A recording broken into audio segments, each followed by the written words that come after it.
בבקשה, התחלנו. אוקיי, מצוין. אז בעצם הנושא שלנו היום, אנחנו פותחים בחסדי שמיים את התורה, מתחילים אותה מחדש, ובעזרת השם נזכה לדלות ממנה הנהגות לחיי היום-יום. יהיה רצון בעזרת השם שכל השנה הבאה עלינו, נזכה מדי שבוע בשבוע להיפגש, מפגשים אמיתיים, לא רק זומים, ונזכה ככה ללמוד ביחד את התורה ולהוציא ממנה הנהגות לחיי המעשה. אז בעצם הסוגיה שאנחנו נפתח בה היום, כתוב פה, האם הקדוש ברוך הוא יתחרט, תכף נראה את הדברים בפנים, אבל אני רוצה ככה לפתוח בעצם סוגיה מחיי היום-יום. היום מתקשר אליי איזה בן אדם מסוים, שקצת עושה לי כאבי בטן כשאני רואה את המספר שלו. הבת שלי הראתה לי, חזרתי אליו, ואני מניח שאתם מכירים את התחושה הזאת, שאתה שואל לעצמך, רגע, למה אני כל כך חרד? למה אני כל כך נלחץ מהבן אדם הזה? אתה מסביר לעצמך, תשמע, אין לך כל כך מה לפחד, אין לך כל כך מה להילחץ. בסך הכל יש לך א', ב', ג', ד', סיבות כאלה ומצוינות שאתה הפוך, אתה אפילו במדרגה של אתה יותר טוב ממנו, ואין לך מה לפחוד, מה להילחץ. ואתם בטח מכירים את התחושה הזאת שאתה מנסה להסביר לעצמך, מנסה, וזה כל כך ברור, ועם כל זה, זה לא מתיישב על הלב.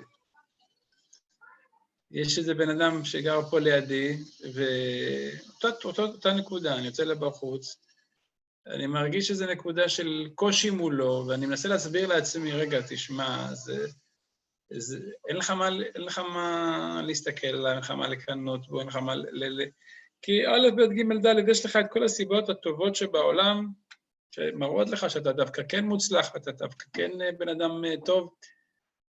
אז בעצם, אתם מכירים את כל התחושות הללו, כל הקובלנות הללו. בעצם למה אני לא? למה אני לא כמוהו? למה אני לא כמו פלוני? למה אני לא כמו אלמוני? כל השאלות הללו, שדווקא כשאתה מנסה להסביר, בעצם זה רק מעצים ומגדיל את הקושי. זה בעצם הסוגיה שבה אני רוצה לעסוק היום, בחסדי שמיים, ואנחנו נפתח מפסוק בפרשת השבוע. אז בעצם הנושא שלנו בפרשת השבוע, האם הקדוש ברוך הוא התחרט כשהוא ברא את העולם? אז כולם מכירים את רש"י בפרשת השבוע, בראשית ברא אלוקים את השמיים ואת הארץ, רש"י עומד על המילה ברא אלוקים, לשון אלוקים, בלשון דין, כידוע שאלוקים זה שם של דין, והשם זה שם של רחמים. ורש"י שואל למה הקדוש ברוך הוא פה משתמש בלשון אלוקים ולא השם, שבתחילה עלה במחשבה לבראותו במידת הדין. ראה שאין העולם מתקיים, הקדים מידת רחמים ושיתפה למידת הדין. היינו דכתיב ביום עשות השם אלוהים, ארץ ושמיים. אומר רש"י, דבר בשם חז"ל, מאמר חז"ל, שהקדוש ברוך הוא בהתחלה רצה לברוא את העולם במידת הדין. רק מה, ראה שזה לא ילך. אי אפשר, העולם לא יכול להחזיק מעמד כשהוא נברא במידת הדין. אנשים לא יכולים לעמוד במסגרת מאוד מאוד לוחצת, זה לא לעניין. וראה שאין העולם מתקיים, אז הקדים מידת הרחמים ושיתפה למידת הדין. הקדוש ברוך הוא אמר, טוב, אם זה לא יכול ללכת עם מידת הדין, אז אני אלך עם מידת הרחמים. זה כמו שאתה מציב כמו הקו האדום של הכנרת, אתה רואה שזה לא עומד בקו האדום, אז מורידים את זה עוד קצת למטה ועוד קצת למטה, עד שהקו האדום והקו השחור נפגשים וכבר אין מה לשאוב. אז זה בעצם מה שהקדוש ברוך הוא עשה עם העולם. וכאן לכאורה יש שאלה מאוד מאוד קשה. אנחנו יודעים שאצל הקדוש ברוך הוא, אין מושג שהקדוש ברוך הוא מתנחם או מתחרט על דברים. אצל מי יכול להיות חרטה? אצל בן אדם, שבן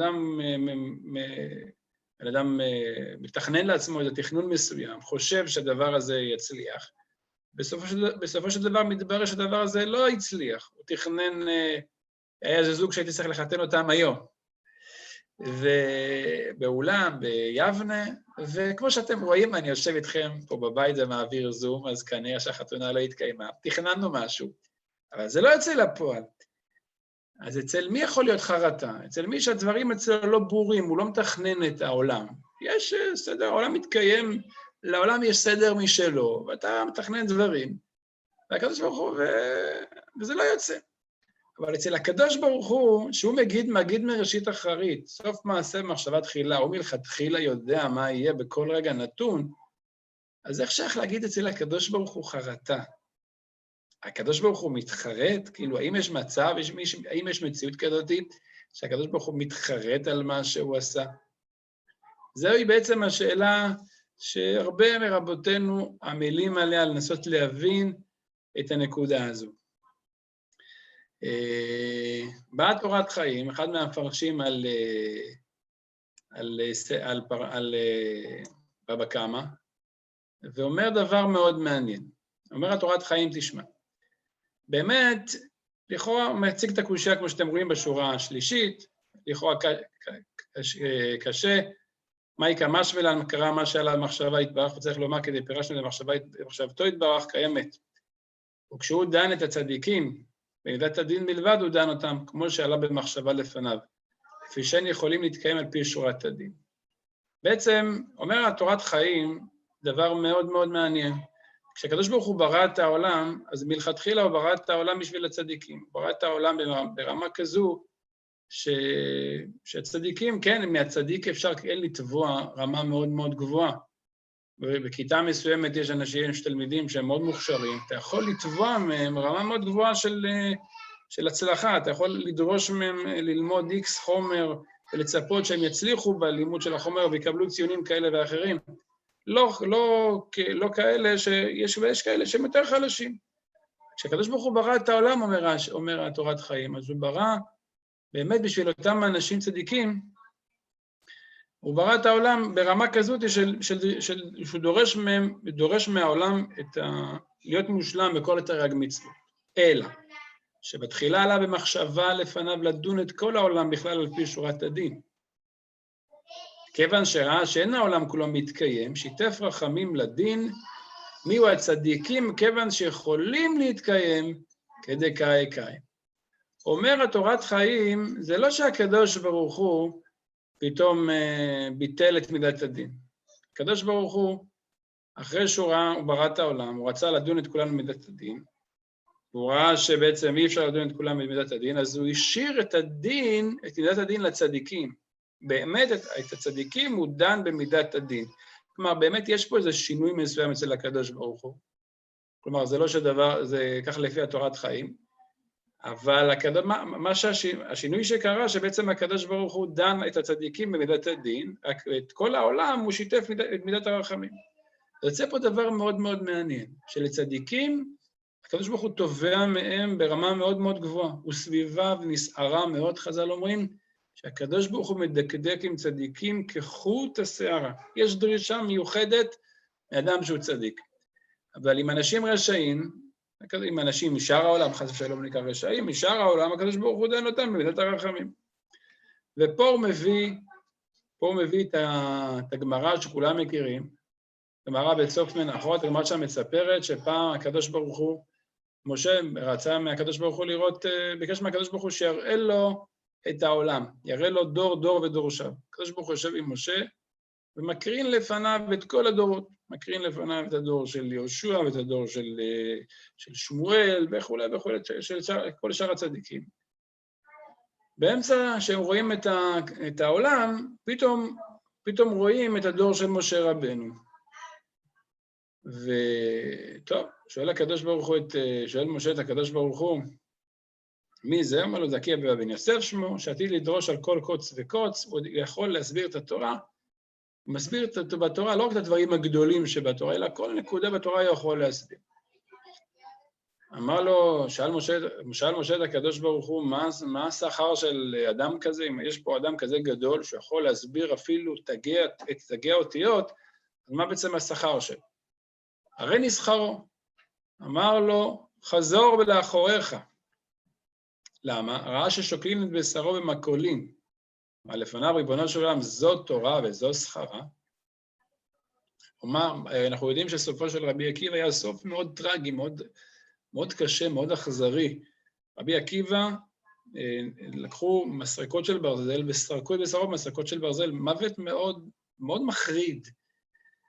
ושואל משה רבנו את הקדוש ברוך הוא, ריבונו של עולם, אני לא מבין, הבן אדם כזה, כמו רבי עקיבא, שהוא צריך לקבל את התורה, הוא היה צריך לקבל את התורה במקום משה רבנו, עד כדי כך שמשה יושב בשיעור של רבי עקיבא, ולא מצליח להבין מה רבי עקיבא אומר.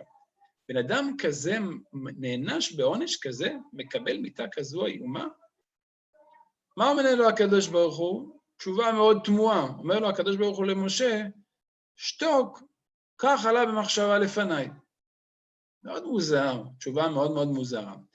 אומר התורת חיים, מה זה התשובה הזאת? מה, הקדוש ברוך הוא סתם מעניש בן אדם? אנחנו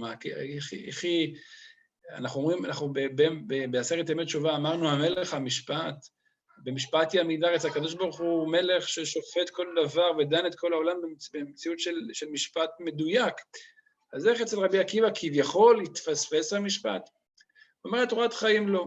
אצל רבי עקיבא הקדוש ברוך הוא תבע ממנו תביעות אחרות, מכיוון שמדובר בו לא בבן אדם שגרתי, אלא בבן אדם שהוא גדול מאוד, אבל התביעות ממנו הן אחרות. לפי דרגתו הרוממה, תובעים ממנו תביעות כאלה, על איזה חטא קל שהוא עשה, מגיע לו עונש כזה. אז רואים שלפי התביעה, לפי הגדולה של הבן אדם, דנים את האדם. אז אם נסכם את התורת חיים, תורת חיים אומר שבאמת הקדוש ברוך הוא ברא את העולם, הוא ברא אותו בהתחלה מידת הדין. והוא לא ויתר על מידת הדין. מידת הדין הוא השאיר לצדיקים. לשאר העולם, לאלה שלא יכולים לעמוד בדרישות הגבוהות מאוד, הוא ברא להם מחלקה מיוחדת שנקראת מידת הרחמים, שאיתה הוא דן את כל העולם. בא רבנו האור החיים הקדוש, ושואל את אותה שאלה, ומוסיף קושיה. אומר רבנו האור החיים, תשמע, בפסוק א' אנחנו קוראים בראשית ברא אלוהים את השמיים ואת הארץ. בהתחלה אנחנו אומרים שמיים, ואחר כך אנחנו אומרים ארץ. בנוסף, אנחנו אומרים פה רק שם אלוהים, בראשית ברא אלוהים. בהמשך הפרשה אנחנו פוגשים בפרק ב' פסוק ד', כתוב, הפסוק אומר, ביום עשות השם אלוהים, אנחנו משתפים פה את מידת השם, ארץ ושמיים, שם מוזכר גם, שם הופכים את הסדר, מזכירים קודם כל ארץ, ואחר כך שמיים. זה בעצם השאלות שהאור החיים הקדוש שואל.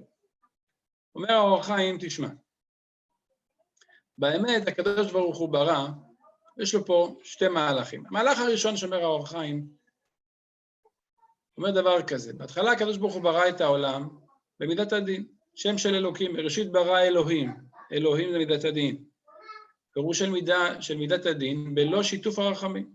בהתחלה הוא ברא את העולם רק עם מידת הדין. אחר כך, הקדוש ברוך הוא שיתף את מידת הרחמים. לכן בסוף, בפרק ב' אנחנו פוגשים ביום עשות השם אלוהים, ארץ, ביום עשות השם, הקדוש ברוך הוא כבר שיתף את מידת הרחמים. כלומר, זה בעצם השינוי בין שתי הפסוקים. עכשיו, אומר האור החיים לכאורה, הרי אנחנו יודעים שחז"ל פירשו קצת את הדברים אחרת, פה האור החיים, ככה במאמר מוסגר, פותח טפח בשיטה שלו, שיש רשות לנו כאחרונים, כפרשנים, לפרש בשונה מהפרשנות של חז"ל, וזה דבר מופלא, שהאור החיים ככה פותח לנו אפשרות לראות וללמוד את הפסוקים בצורה שונה, לאו דווקא בצורה שחז"ל למדו בה.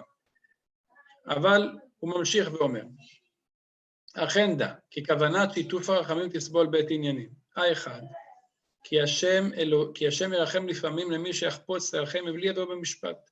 כי זוהי מידת הרחמים למחול ולסלוח. מה זה מידת הרחמים? יש אחד שצריך, מגיע לו א' ב' ג' ד', מגיע לו להיענש. מה נעשה אותו? חטא, הוא קלקל, הוא הרס, צריך להיענש. הקדוש ברוך הוא מתנהג איתו במידת הרחמים, שהוא לא מעניש אותו. אז זה מידת הרחמים שהקדוש ברוך הוא אפילו לא שופט אותו, לפי מה שכותב באור החיים. ושם אלוקים גם כן למי שלא ירצה למחול יביאו במשפט. לפעמים הקדוש ברוך הוא חלילה לא עלינו מתנהג עם האדם מידת הדין, ממש מקפיד איתו על כל דבר ודבר, הוא לא רוצה למחול. ודרך ב' כי לעולם אין השם מבטל לו שום אדם בעולם. בכל העולם יעמדו למשפט אין נמלט. ומעתה אופן הבריאה לפי דבריהם ז"ל הוא על זה הדרך. בתחילה ברא במידת אלוהים שהוא ייחוס המשפט. וכך הוא התכלית שעמד הכל בדין, אלא שראה שאותו הדין לא יוכל העולם לעמוד בו, ושיתף עמו מידת הרחמים. פירוש, לא שחזר בו ממחשבה ראשונה חס ושלום, אלא שיעשה המשפט בדרך רחמים, כמו שתאמר, שלא להיפרע מאדם עונשו כאחת. אני אסביר. אומר האור החיים, באמת בהתחלה הקדוש ברוך הוא ברא את העולם במידת הדין. מה תגיד, הוא ראה שהעולם לא יכול לעמוד, אז הוא שינה? לא שהקדוש ברוך הוא יתחרט על שהוא ברא את העולם במידת הדין, הוא השאיר את מידת הדין. רק הוא הוסיף, לתוך מידת הדין הוא הוסיף את מידת הרחמים. מה הכוונה? אם עד עכשיו בן אדם שהיה חוטא, היה צריך להיענש מיד. הקדוש ברוך הוא פתאום נותן ערך אפיים, מעריך עם האדם, לא מעניש את האדם מיד. שלא להיפרע מאדם עונשו כאחד. שכוונה שלא יחטוף אדם את המכות מיד. הקדוש ברוך הוא ככה גובה פה קצת, פה שם קצת, כמו שחז"ל אומרים בגמרא, שמה זה ייסורין שאדם חוטף, איך זה דומה, מה זה ייסורין, האם דווקא עונש כבד? הגמרא אומרת שאפילו אם אדם חיפש את הכסף בכיס ימין, ומתברר שהכסף נמצא בכיס שמאל, זה גם נקרא ייסורים. הקדוש ברוך הוא ככה מוריד מהאדם, מקזז מהאדם כל מיני ייסורים על ידי כל מיני ייסורים קטנים כאלה שהוא נענש. וגם לעולם, גם שלא להיפרע ממנו תכף ומיד, הקדוש ברוך הוא מעריך אף לאדם. ולעולם אין לאדם אלא מה שיגיע אליו במשפט. והוא אומרם ז"ל, מעריך הפי וגבי דילה. כלומר, לפי האור החיים, הקדוש ברוך הוא לא יתחרט על מה שהוא ברא את העולם מידת הדין, הוא השאיר את מידת הדין.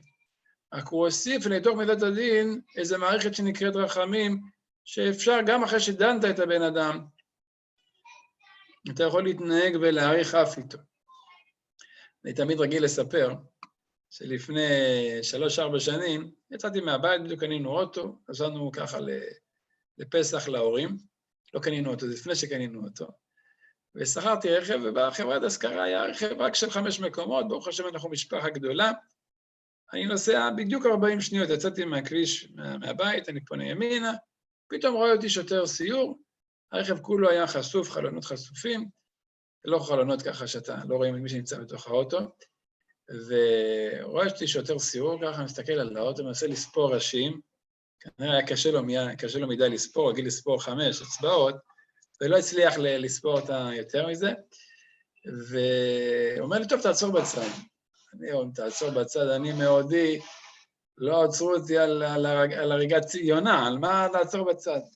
נכנסתי לחרדות, בקיצור, אומר לי, תשמע, מהמזל הטוב, גם אשתי לא חגרה מאחורה, וילדים לא חגורים, ואני ככה אומר להם, אתם לא, מילא אנחנו, יש לנו יותר אנשים, אבל גם רצחת וגם ירשת. בקיצורה של דבר, אחרי כל המעשה, הוא שיש שם איזה רבע שעות, הוא רק מנסה לחפש את הסעיפים שעברתי. אני מנסה לנהל איתו משא ומתן, הוא אומר לי, אתה יודע מה, בסוף, אומר לי, תראה, אני אתן לך רק 250 שקל, על זה כאילו שאין פה חגורה, ותדע לך שהיית צריך להגיע לבית משפט וכו' וכו' וכו', ובאתי לקראתך. ברוך השם, 250 שקל, בסדר, עברנו את זה. אחר כך שאלתי, לכאורה, אם מלכתחילה אתה יודע שאני באמת אין לי עבר פלילי, ברוך השם, אני אפילו עבירות תנועה לא היה לי, אפילו דוח על חנייה, מודי לא קיבלתי, אז אתה מוכן לוותר לי, אז למה מלכתחילה אתה לא מוותר לי? אלא מה אתה אומר? לא, זה לא עובד ככה. מלכתחילה צריך להגיד לך מה אתה חייב, רק אחר כך אנחנו באים איתך במשא ומתן. אומר האור החיים הקדוש, זה בעצם הקדוש ברוך הוא. כשהוא ברא את העולם, הוא אמר, תשמע, צריך להגיד לבן אדם, תראה על מה חטאת. אנחנו באמת מצפים ותובעים ודורסים, מצפים לך שאתה תגיע לאיזה רף מסוים של קדושה, של טהרה, של עבודת השם. רק הקדוש ברוך הוא יודע שאתה לא יכול לעמוד בזה, אז מה עשה הקדוש ברוך הוא? אחרי תקופה מסוימת הוסיף את מידת הרחמים. זה לא שהוא התחרט על משהו ברא, הוא פשוט הוסיף משהו חדש. כשהוספת משהו חדש, זה לא נקרא שהתחרטת על מה שבראת מלכתחילה. לא התחרטת, הוספתי מערכת חדשה. נמצאת אומר, שלא חזר בו ממחשבתו, כי לא מצינו שקדם במחשבת השם שלא להתנהג במשפט בסדר זה, שיהיה נפרע. מאוד מה שהפריע לאור החיים זה הנקודה של כביכול הקדוש ברוך הוא חזר בו, אומר לא, הקדוש ברוך הוא לא חזר בו, כי הקדוש ברוך הוא מלכתחילה לא אמר שהוא לא יתנהג במידת הרחמים, מלכתחילה היה מציאות רק של דין, ועכשיו הקדוש ברוך הוא הוסיף גם את מידת הרחמים. אומר האור החיים, ואחר שפירשנו כוונת רז"ל בפסקה הבאה, גם אחר דבריהם יש מושב לדבריהם, כי מידתו של השיתוף שהכין השם ליושבי תבל להאריך אפו ולגבות מעט מעט בניקוד, לא יתנהג השם כי עמנו ולא עם העליונים, יושבי שמיים. המידה הזו שהקדוש ברוך הוא אומר האור החיים עוד נקודה נוספת, אחרי מה שהקדוש ברוך הוא נתן את האופציה הזו של המחילה נקרא לזה, של האפשרות של הרחמים, שהוא לא מעניש בבת אחת, אומר האור החיים הקדוש, אז רק עם בני אדם, אבל עם מלאכים, אין דבר כזה. כשבן אדם מלאך חוטא, הוא מיד נענש, הוא מביא את המעשה בגמרא המפורסמת, שארבעה נכנסו לפרדס, והיה שם אחד מהמלאכים שאמר איזה טעות, ומיד נענש. אצל המלאכים אין משחקים, אלא אצלם זה מיד מקבלים עונש. יפה. אז נסכם עד לכאן. בעצם שאלנו, השאלה שאנחנו עוסקים בה, התורה אומרת, בראשית ברא אלוהים את השמיים ואת הארץ. רש"י מביא בשם חז"ל, למה בראשית ברא אלוהים, למה התורה משתמשת פה במשפט, בתואר אלוהים שזה מידת הדין. אומר רש"י, שהקדוש ברוך הוא מלכתחילה ברא את העולם מידת הדין, וחשב וראה שהעולם לא מתקיים, שיתף עמו מידת הרחמים. שאלנו לכאורה, וכי יש חרטה אצל הקדוש ברוך הוא? ראינו שתי סגנונות של תירוצים. סגנון ראשון של התורת חיים, לא שהקדוש ברוך הוא התחרט, הקדוש ברוך הוא השאיר את מידת הדין, רק הוסיף, לפי התורת חיים הוסיף, הקדוש ברוך הוא השאיר את מידת הדין לצדיקים, והוסיף את מידת הרחמים לשאר העולם. לפי האור החיים הקדוש ברוך הוא פשוט הוסיף איזה, בתוך מידת הדין, הוא ראה שהעולם לא יכול לעמוד עם מידת הדין, אז הוא הוסיף עוד אופציה של מידת הרחמים, שהיא לא בעצם מוותרת על מידת הדין. באמת בן אדם בסופו של דבר יענש, הוא לא יקבל את כל העונש בבת אחת. לא הקדוש ברוך הוא ככה ירד עליו, כי אם בן אדם, נניח, איך המסילת ישרים אומר, תראו לכם שבן אדם רצח, וכי אפשר להחזיר את הנרצח לאחור, אפשר להחיות אותו, אז איך אפשר למחול על דבר כזה? אלא הקדוש ברוך הוא נתן בתוך המציאות הזאת של הרחמים, נתן איזה פטנט, שכשבן אדם עושה תשובה, זה נחשב לו כאילו בעצם הוא כיפר על משהו, על החטא שלו. אגב, מאמר מוסגר, הייתי היום, כמדומני בספר של הפני מנחם מגור, אחד האדמו"רים מגור, אבא של האדמו"ר הנוכחי, אז הוא אומר את המסילת ישרים, שהקדוש ברוך הוא עשה חסד עם הבריות. כי באמת, אומר הרב, שכשבן אדם חטא נניח, היה צריך להיענש, אדם רצח, כמו שאמרנו, היה צריך להיענש עין תחת עין, שן תחת שן, ממש כשם שעשית, ככה צריך לעשות בך. הקדוש ברוך הוא עשה חסד עם האדם.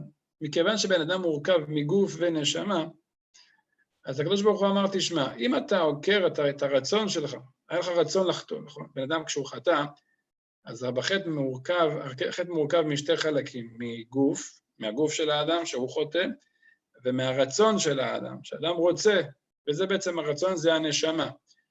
אומר שם פני מנחם, כשבן אדם בעצם עושה תשובה, הוא אומר, אני לא רוצה את החטא הזה.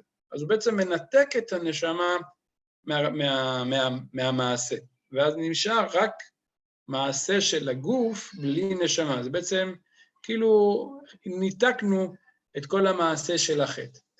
זה כמו שבן אדם ירצח, אבל לא יתכוון לזה, אז הפער בין הריגה לבין רציחה והריגה זה, למעשה יש כוונת רצח, אבל נקרא לזה מוות ברשלנות. מוות ברשלנות לא התכוונת להרוג והרגת, אז בעצם כבר אנחנו מקלישים את האיסור, את החטא מדבר מאוד חמור לרמה מאוד קלה, וכל זה פטנט של מידת הרחמים, שהקדוש ברוך הוא שיתף אחרי שהוא ברא את העולם.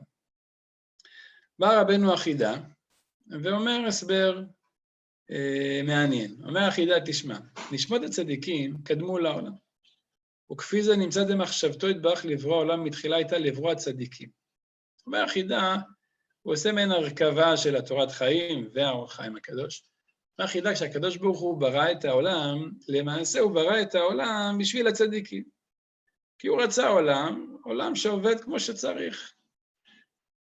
אתם יודעים שפעם הבעל שם טוב הקדוש היה אומר, שהבעל שם טוב היה מתעסק עם כל היום החסידויות זה דווקא מתעסקים עם האנשים המובחרים כביכול, אבל הבעל שם טוב מתעסק דווקא עם פשוטי עם. אפילו יש סיפור שהיה לו אחד מהחסידים שלו שקראו לו, אני חושב, מוישה לגנב, הוא לקח איזה יהודי שהיה גנב מומחה מדופלם, והפך אותו להיות אדמו, הפך אותו להיות צדיק. הבעל שם טוב מתעסק דווקא עם האנשים הבעייתיים. אומר החידה, הקדוש ברוך הוא ברא את העולם כביכול, כל מורה טוב, כל מורה מצפה שכשהוא ייכנס לכיתה, תנו לו כיתה טובה, לא ייתנו לו כיתה של בעייתי. הקדוש ברוך הוא ברא את העולם, רוצה לברוא עולם ככה, עובד כמו שצריך. רק מה? וזהו מה שאמרו בתחילה, עלה במחשבה לברוא עולם מידת הדין, כי לשמות הצדיקים עלו במחשבה תחילה, והם מתקיים הדין. צדיק יכול לעמוד ברמה הזו, לוקח בחור שיכול לעשות מסע של 20-30 קילומטר בלי להתעייף, אתה אומר לו, תשמע, אתה מתאים לסיירת, אתה בחור רציני, הקדוש ברוך הוא ברא עולם בשביל לוחמי סיירות, רק מה? וזה שאמר עלה במחשבה לברוא עולם מידת הדין, כלומר עלה במחשבה לברוא נשמות הצדיקים, שמהם מתנהג במידת אלוהים דין גמור, ויכולים לעמוד בדין זה, וזה דווקא לצדיקים שלו במחשבה. כלומר, הקדוש ברוך הוא בהתחלה חשב לברוא את העולם רק בשביל הצדיקים. הכרעה שאין שאר העולם מתקיים. ראה שאם ככה, אם נברא העולם בשביל צדיקים, אז אין מה נעשה את העולם. מכירים את הבדיחה, שפעם היה איזה אחד שנפטר מן העולם.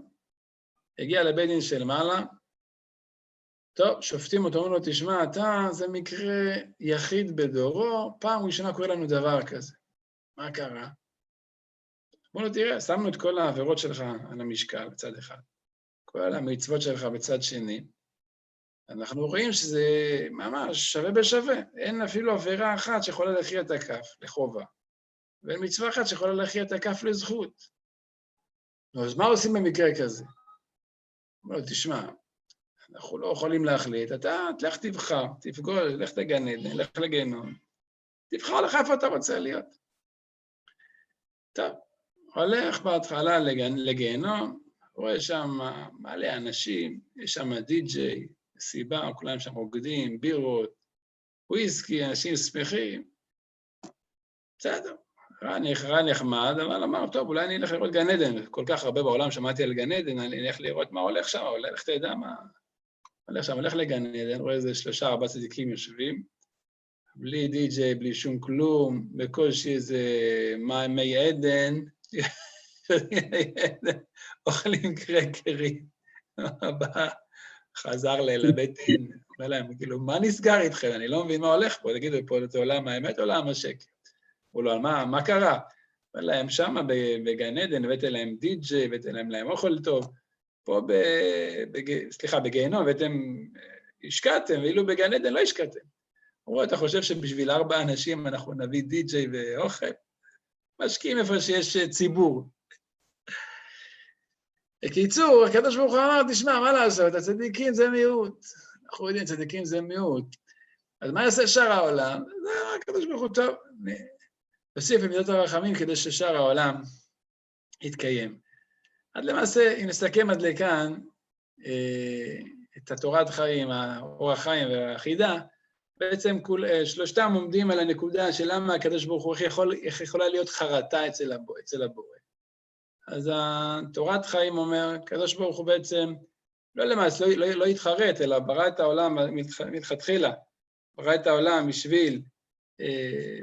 בשביל צדיקים, במידה טבע מהאנשים תביעה מסוימת, וראה שהעולם לא יכול לעמוד בזה, אז שיתף מידת הרחמים כדי ששאר העולם, סליחה, תורת חיים אומר, הקדוש ברוך הוא השאיר את מידת הדין, הוא השאיר אותה לצדיקים. באמת את הצדיקים הוא דן מידת הדין, אבל את שאר העולם הוא דן מידת הרחמים. האורח חיים הקדוש אומר שהקדוש ברוך הוא באמת, הוא לא ויתר על מידת הדין, רק מידת הדין זה בעצם הפתיח הראשוני, שכל אדם שדנים אותו, דנים לו מידת הדין, ואז הקדוש ברוך הוא נותן איזו אופציה של מידת הרחמים, כדי שהבן אדם יוכל לשוב. באורח חיים והחידה שמסביר שהקדוש ברוך הוא ברא את העולם, מלכתחילה ברא את העולם רק לצדיקים, ועכשיו שראה שהעולם, מה לעשות, יש פה ציבור הרבה יותר גדול הרבה יותר גדול מצביעי ליכוד וכחול לבן, אשר שרה, ואז הוא ברא את העולם בשבילם. אז הוא הוסיף גם את מידת הרחמים. ופה אני רוצה לגשת לדברי רבי נחמן, ולראות קצת אור חדש בתורה, בכל הפרשייה הזו. אז בתורה, לקוטי מורן תורה ס"ד, רבי נחמן עוסק אמנם בפרעה, אבל המעניין הוא שהוא פותח ומסביר לנו קצת את המבנה של העולם. כי השם יתברך מחמת רחמנותו ברא את העולם. הארי הקדוש שאלה שכל הפילוסופים שאלו, למה הקדוש ברוך הוא ברא את העולם? מה המטרה של בריאת העולם? אנחנו מאמינים שהקדוש ברוך הוא ברא את העולם, כן? לא כמו אותם שאלה שטוענים, הקדוש ברוך הוא לא ברא את העולם, וזה עולם קדמון, אלא בראשית ברא אלוהים את השמיים ואת הארץ, הקדוש ברוך הוא ברא את העולם. אבל למה הוא ברא את העולם? בזה התורה לא עוסקת. רבי נחמן אומר, הקדוש ברוך הוא ברא את העולם מחמת רחמנותו, כי רצה לגלות רחמנותו. אם לא היה בורא עולם, אם לא היה בורא עולם, על מי היה מראה רחמנותו? אם הקדוש ברוך הוא לא היה בורא את העולם, לא היה על מי להראות את הרחמנות, כן? אם אין לך, אתה יכול להגיד שאתה נדבן גדול, רק אין למי לתרום. כל מה שלא תרמת, אתה נדבן בכוח, נדבן ברעיון, לא נדבן אמיתי. ועל כן ברא את כל הבריאה מתחילת האצילות, עד סוף נקודת המרכז של העולם הגשמי, כדי להראות רחמנותו. יש פה הסתכלות מאוד מעניינת של רבי נחמן, שכל מה שאתה רואה בבריאה, זה לגלות את הרחמים של הבורא. כל איזה פרט בבריאה, כל איזה נקודה הכי קטנה, עד סוף נקודת המרכז של העולם, אפילו הנגיף הזה, שעכשיו זה איזו בריאה שהיא קטנה מאוד, שהעין האנושית לא מצליחה לראות אותה, גם היא כדי להראות רחמנותו. ואתה, כל אחד ואחד מאיתנו, כעורך דין של הקדוש ברוך הוא, צריך להראות לעולם איך הקדוש ברוך הוא מגלה את רחמנותו בכל מציאות ומציאות. וכאשר רצה השם יתברך לברוא את העולם, לא היה מקום לבורו מחמת שהיה הכל אינסוף. כן צמצם את האור לצדדים, על ידי הצמצום הזה נעשה חלל הפנוי. אז פה הוא מביא קטע מתוך דברי הארי. הארי אומר, תשמע, כשהקדוש ברוך הוא ברא את העולם, לפני שהקדוש ברוך הוא ברא את העולם, אז היה רק הקדוש ברוך הוא. לא היה העולם, נכון? אז מה עשה הקדוש ברוך הוא? מעלה את העולם. כשאני רוצה להכניס משהו, יש לי שולחן ישן, ואני רוצה להכניס שולחן חדש, מה אני עושה? אני מפנה את השולחן הישן ומכניס שולחן חדש, מפנה. הפינוי, אני בעצם יוצר חלל, ואז אני מכניס שולחן חדש. אז בעצם הארי אומר, ככה הקדוש ברוך הוא ברא את העולם, הוא כביכול סילק את עצמו מהמקום שהוא בורא בו את העולם, ואז הוא מתחיל לברוא את העולם בתוך המציאות הזו. וזהו, בתוך החלל הפנוי הזה נתבעו כל הימים והמידות שהם בריאת העולם, וזה החלל הפנוי המוכח לבריאת העולם. כי בלתי החלל הפנוי לא היה שום מקום לבריאת העולם. כמובן, אם אני לא מייצר חלל פנוי, אז אין לי יכולת לברוא את העולם. וזה הצמצום של החלל הפנוי, אי אפשר להבין ולהשיג, כי אם לעתיד לבוא. כלומר, רבי נחמן, יש פה איזה פרדוקס, יש פה בעיה מאוד מאוד קשה, למה שאנחנו בראשית ברא אלוהים את השמיים ואת הארץ. יש פה בעיה מאוד, מאוד מורכבת שאין לה פתרון. למה? כי צריך לומר בו שני הפכים. בתוך המציאות הללו שאנחנו רואים ומכירים, יש פה איזו בעייתיות. כי מצד אחד, יש פה יש ואין, כי החלל הפנוי הוא על ידי הצמצום. כלומר, בשביל לומר שיש פה חלל פנוי, צריך מוכרח לומר שהקדוש ברוך הוא כביכול לא נמצא פה. נחזור לדוגמה של השולחן, בשביל להכניס את השולחן החדש, אני קודם כל צריך להוציא את השולחן הישן. כן? אני הוצאתי את השולחן הישן, ואז אני מכניס שולחן חדש. אז אני בורא את העולם. אז לא ייתכן שגם השולחן הישן וגם השולחן החדש נמצאים באותו בית ביחד. זה לא עובד, נכון? זה לא יכול ללכת. אלא אם כן אני שם אותם אחד על השני, אבל זה לא יכול ללכת. אומר רבי נחמן, אז איך יכול להיות שהקדוש ברוך הוא מצד אחד סילק את עצמו, כי החלל הפנוי על ידי הצמצום, שכביכול צמצם אלוקותו משם, ואין שם אלוקות כביכול. כי אם לא כן, אינו פנוי, והכל אין סוף. במקום את העולם כלל. אז מצד אחד אתה אומר שהקדוש ברוך הוא סילק את עצמו מהעולם. מצד שני, אבל באמת לאמיתו, בוודאי, אף על פי כן יש שם גם כן אלוקות, כי בוודאי אין שום דבר בלעדי חיותו. מצד שני, אנחנו יודעים שהיסוד הגדול שלימד אותנו מורנו בעל שם טוב הקדוש, זה שבעצם אין עוד מלבדו, אפילו בחלל האוויר, אפילו בכל מציאות, כל דיבור, כל הוויה, אפילו העלה שנופל מהאילן, לימד אותנו הבעל שם טוב הקדוש, זה גם, יש בו מטרה, ויש בו שליחות, יש בו שליחות מאיתו יתברך. השבוע ראיתי מעשה יפהפה, שבעל שם טוב, היה ביום אחד מן הימים, בעל שם טוב אומר לאחד המשמש שלו, שהסופר אומר לו, תכתוב לי כתובה, קרא התלמידים, אמר להם, בואו נצא לרחובה שלי. יש שם סיפור גדול, בהזדמנות נספר את כולו, אבל הנקודה שהתלמידים שאלו, בסופו של דבר התלמידים שאלו את הבעל שם טוב, למה החלטת לצאת? אז אמר להם, כי נפלה בי איזו מחשבה מסוימת. והבנתי שזו מחשבה ככה שדורשת ממני תביעה, ואני צריך לעשות עם זה משהו. ופה הבעל שם טוב עמד על נקודה מאוד מאוד שורשית. הרבה פעמים אנחנו שואלים את עצמנו, אולי מי אמר שהמחשבה אותי שעלתה בי מחשבה נכונה או לא נכונה?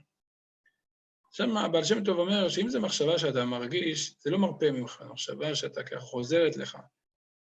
לידי פעם הלוך וחזור, זה סימן, כמה שמדובר בבן אדם שהוא בריא בנפשו, לא בן אדם שיש לו איזו אובססיה, אז בן אדם כזה זה סימן שזו מחשבה מלמעלה שדורשת ממך איזה תיקון. אבל הבעל שם טוב מלמד אותנו שאפילו מחשבות שאנחנו חושבים, הן נשלחות מהקדוש ברוך הוא. אז כל דבר שקורה בבריאה, הוא מאיתו יתברך. אז העולם הזה, יש פה איזה קונפליקט, יש פה איזה סתירה, איזה פרדוקס. מצד אחד אנחנו אומרים שהקדוש ברוך הוא מלוא כל הארץ כבודו. מצד שני, אתה אומר שיש פה צמצום, כי כביכול הקדוש ברוך הוא לא נמצא פה. יש פה עולם כמנהגו נוהג. שאלו אותי אתמול שאלה, התקשרה אליי איזו אישה, היא נמצאת בקבוצה של ההלכה, היא אמרה לי, אני רוצה להתייעץ, יש איזה זוג, בני 60 פלוס, האישה יש לה מחלות רקע, היא בקבוצת סיכון. בגלל זה היא מאוד חוששת מכל הנושא הזה של הקורונה, והיא נשמרת מאוד. מצד שני בעלה, הוא גם נשמר, אבל פחות ממנה, הוא לא בקבוצת סיכון. והוא כן יוצא לתפילות וחוזר, הוא שם מסכה כמובן, שומר מרחק, אבל הוא לא, היא מאוד נזהרת, היא ממש לא יוצאת לרחובה שלי. ושאלה אותי, היא האישה כאילו גם נזהרת מבעלה, איך אפשר לנהל ככה בית, זה בלתי אפשרי. אז אמרתי לה שיש פה איזו בעיה מסוימת, כי מצד אחד אנחנו מאמינים שהקדוש ברוך הוא, אם נגזר על האדם, נגזר על האדם היום שהוא ילקח בו מן העולם, ואדם יש לו תפקיד, יש לו זמן מסוים שהוא בא לעולם, אז מצד אחד אנחנו לא אמורים לפחד משום דבר, כן, לתלות את עצמנו בחסדו יתברך, להיות בטוחים שהקדוש ברוך הוא, ביום שמגיע לנו ללכת מעולם אנחנו נלך, ועד אז אנחנו בטוחים. מצד שני, התורה מצווה אותנו, ונשמרתם מאוד לנפשותיכם, אדם חייב לשמור את הגוף שלו. לכאורה, יש פה איזו סתירה, איך זה יכול ללכת, איך זה הולך ביחד. או שיש בו ביטחון ואמונה, אם יש ביטחון ואמונה, אז לכאורה אין ונשמרתם מאוד לנפשותיכם. ואם אתה מצווה אותי ונשמרתם מאוד לנפשותיכם, אתה מצווה אותי כל כך להישמר ולהיזהר, אז גם מצד שני, אז זה פוגם באמונה. ופה זה הפרדוקס שאנחנו מדברים עליו.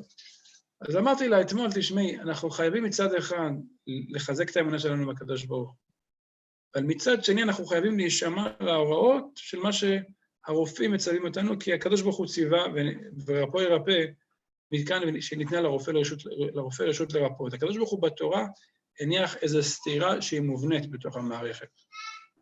זה בעצם ככה איזו תפיסה מלמעלה. אומר רבי נחמן, רגע, בוא קצת נרד לתוך העולם שלנו,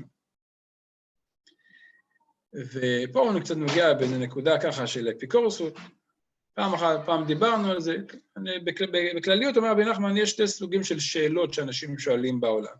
יש שאלות שיש להן תשובה, אדם שואל שאלה, כמה זמן העולם קיים, אפשר לא, התורה נותנת לנו תשובות מאוד מאוד ברורות, יש דברים שאפשר התשובות עליהן הן תשובות מאוד ברורות, אבל יש שאלות שאין עליהן תשובות ברורות, האם יש הוכחה, דוגמה, האם יש הוכחה חותכת שיש בורא לעולם?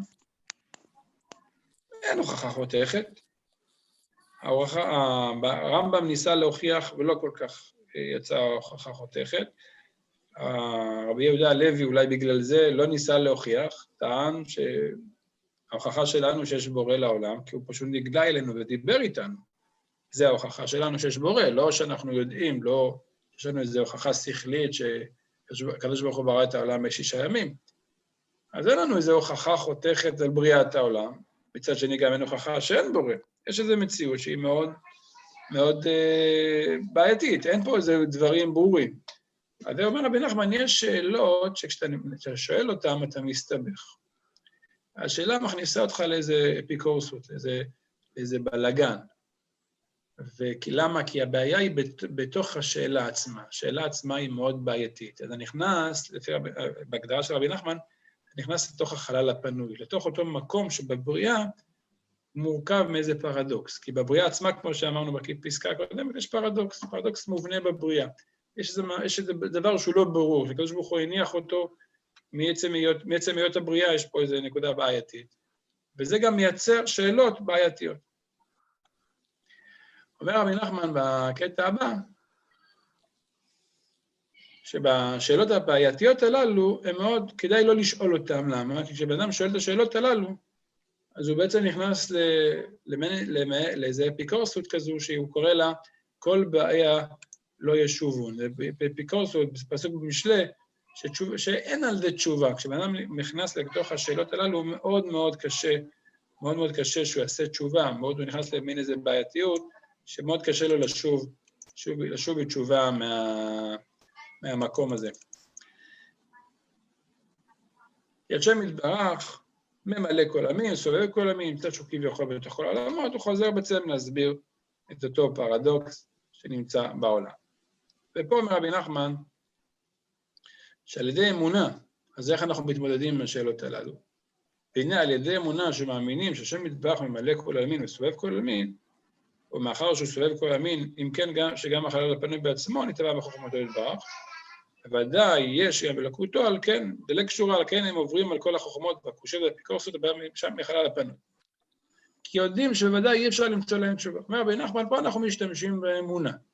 מה זה אמונה? אמונה זה בעצם, זה לא לתת תשובה, מענה לשאלה.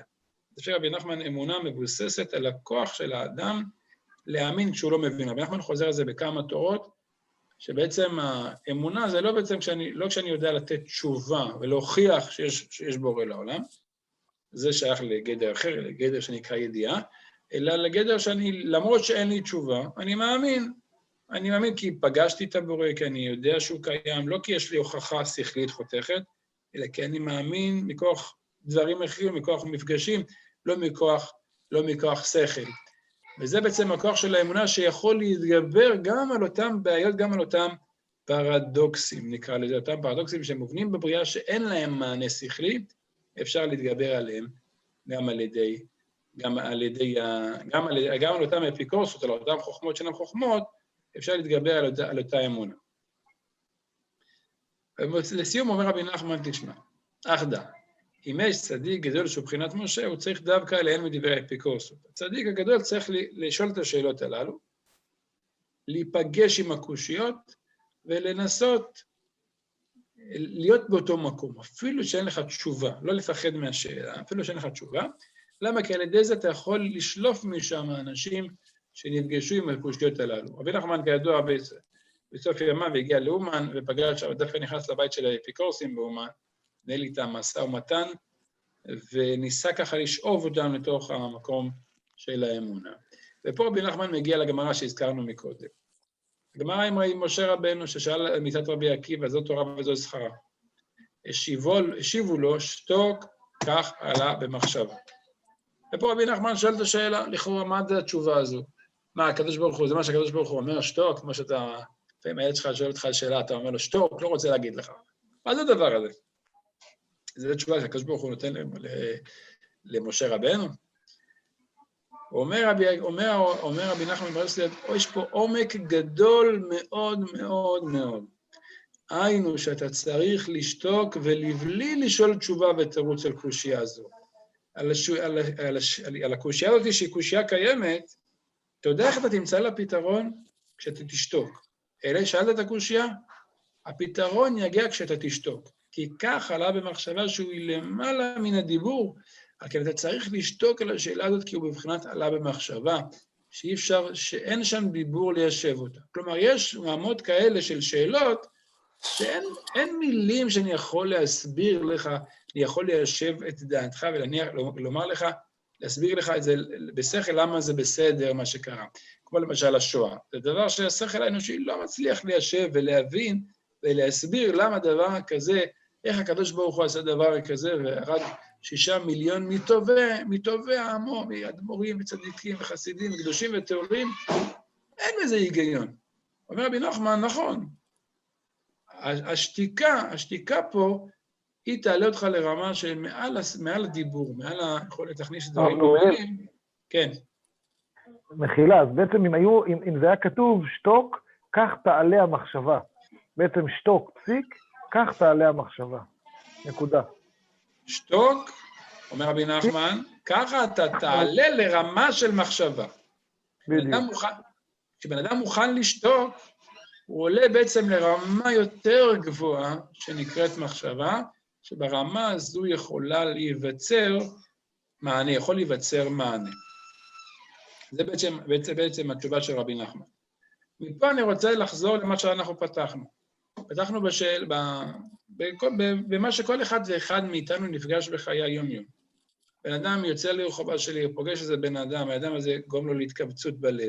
בן אדם קם בבוקר, חי באיזו תחושה שהוא לא שווה כלום, הוא לא מוצלח, הוא לא יוצלח, הוא לא עשה כלום בחיים שלו, הוא באמצע החיים, והוא לא... מה עשיתי עם החיים שלי? אני לא... תראה, פלוני הוא כן הצליח, פלוני כן עשה, פלוני כן יצא, הוא עשה תואר כזה, וזה השיג ככה וכך כסף.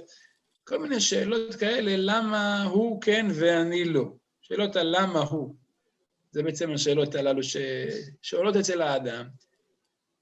וכשאתה מנסה לתת תשובה לשאלות הללו, אתה מנסה להסביר, להוכיח לעצמך שאתה באמת כן טוב. כאילו, הנה, אתה עשית א', ב', ג', לא תמיד זה מספק. הרבה מאוד פעמים אתה מרגיש עוד יותר מאפן, כאילו, אם יש לך את כל זה, ואתה לא שמח, אז כאילו, אתה מרגיש עוד יותר מאפן עם עצמך. ומעין תחושות כאלו שלא מרפות מהאדם, כאילו, למרות כל אותם נקודות שיש לו, זה לא מרפא. אני חושב שרבי נחמן פה פותח פה צוהר גדול מאוד להבין שיש דברים בלב שאסור לתת מענה יותר מדי, אסור לתת מענה. יש דברים שהתשובה עליהם תגיע, אני אקרא לזה, לקבל את זה יגיע כשאתה תהיה מוכן לשתוק ולומר, נכון, יש פה שאלה. אני לא מצליח להבין למה. למה הוא כן ואני לא? אין לזה תשובה אמיתית. זה למה, אתה לא יודע למה הוא כן, אתה יכול להסביר גלגולים וסיפורים, אבל זה לא תשובה, זה בעצם איזו מריחה כזו, אין לי באמת תשובה אמיתית. פה היכולת שלך לחיות עם הדבר הזה, היא דווקא כשאתה תהיה מוכן לשתוק מול השאלה. יש פה שאלה, אני מוכן לשתוק. כשאתה שותק מול השאלה, אתה בעצם לומד לחיות איתה, ולפי רבי נחמן אתה מקבל פה מדרגה גבוהה יותר, אתה עולה לאיזה ממד גבוה יותר מהממד הארצי. כי כל מה שאנחנו עסוקים... למרות שבהתבודדות הוא מדבר על דיבור ולא על שתיקה. בדיוק, נכון. אבל יש אחד, נראה לי בסוף לקוטי מורן, רבי נחמן אומר, שגם אם אדם עומד בהתבודדות ולא יכול לדבר, עצם השתיקה לפני השם היא חשובה. אבל נכון, אצל רבי נחמן הדיבור הוא מאוד מאוד מאוד מרכזי, כי כל דבר בעצם אנחנו מורידים אותו לרמת המעשה על ידי הדיבור. רבי נחמן מסביר באחד התורות, למה בעצם אנחנו מתפללים, הלא הקדוש ברוך הוא יודע את הכל. ואנחנו מסביר שבעצם הדיבור הוא הכלי להמשיך את השפע לעולם. ואם כל זה רבי נחמן אומר, תשמע, יש מקומות שהדיבור הוא מוגבל, הוא לא יכול לדבר שם, הוא לא יכול לגעת שם, כי יש דברים בבריאה שהם נמצאים באיזה פרדוקס שאי אפשר להסביר אותם. ופה אם אתה רוצה להתעלות, אתה צריך לפתח כוח בנפש, זה לא כוח שתיקה של שתיקה חיצונית, יש אדם שהוא שותק אבל הוא מאוד רועם פנימה. אתם מכירים את זה שאתה עובר ברחוב, אתה רואה את הבן אדם שמציק לך, אתה אומר, טוב, אני לא מתייחס לזה, והמחשבה שאני לא מתייחס היא מלווה אותך לאורך כל הדרך, וכמו אותו אחד שעשה ניסיון ואמר לבן אדם פלוני, אל תחשוב על הפיל הלבן, וכשהוא חזר לחדר, אותו בן אדם לא הפסיק לחשוב על הפיל הלבן. כשאומרים לך לא לחשוב על דבר מסוים, אתה נמצא עם זה לאורך כל הדרך. ונחמן מבקש ומלמד דרך חדשה של יכולת לשתוק, שתיקה אמיתית, כאילו הוא מקבל את זה. יש פה שאלה, אני פשוט לא יודע להשיב עליה. בוא נשאר ביכולת לא להבין, אנחנו עמלים כן להבין, כן, תמיד אנחנו כן מצפים להבין, אנחנו לא חיים באיזה מדרגה לזרוק את השכל. לזרוק את השכל של רבי נחמן מגיע אחרי שבן אדם עמל המון להבין, הוא המון משתמש בשכל, אז מגיע למקום גם שיש מקומות שאתה לא מבין, אז תזרוק את השכל. אבל זה לא מלכתחילה לזרוק את השכל. בעצם אנחנו עמלים להבין, אנחנו שואלים שאלות, אבל תבין שיש מהדברים שאתה לא יכול להכיל ולא יכול להשיג. ולכן אני אומר גם ביחס למה שפתחנו, שלפעמים בן אדם יש מחשבות שתוקפות אותו, לפעמים הדרך היחידה להתמודד עם זה, זה פשוט ללמד את הנפש שתיקה. שתיקה. יש פה שאלה, נכון, אני לא יודע להשיב עליה. לא יודע להשיב. לא לכל דבר בחיים יש לנו תשובה. אגב, זה חינוך גדול מאוד גם לנו וגם לילדים שלנו, לחנך שלא לכל דבר יש לי מענה, כי באמת אנחנו לא יודעים להשיב על כל דבר. אנחנו חיים בדור שאתה, כל שאלה שיש לך, אתה מיד פותח גוגל, הרב גוגל, או דוקטור גוגל, או פרופסור גוגל, וכל שאלה יש לה מענה. וזה קצת מייצר איזו בעייתיות, כי אם אני לא מוצא תשובה, אז בעצם אין לי סיבה, אז מי אני בכלל?